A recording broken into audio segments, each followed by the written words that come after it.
in Ulysses, there was a lot of farting, and I thought, wouldn't it be kind of fun for a kind of a statue of justice to be farting at people as they're going past her. Hiya, I'm Amanda Coogan, and I'm a performance-based artist, and this is the piece I'm very proud to have in the Crawford's collection in the Constellations exhibition in the F.E. McWilliam here in Banbridge. This is Molly Bloom's. It is a photograph taken from a live performance where people had to walk underneath my arm to enter the Centre Culturel Irlandais in Paris. And as they walked under my arm, I had a little whoopee cushion in my hand. I'm telling you all the secrets now.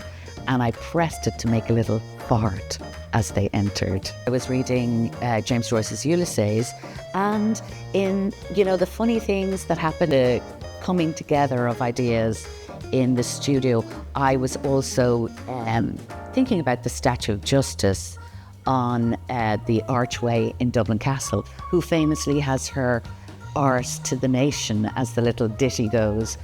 And so in Ulysses, there was a lot of farting, and I thought, wouldn't it be kind of fun for a kind of a statue of justice to be farting at people as they're going past her.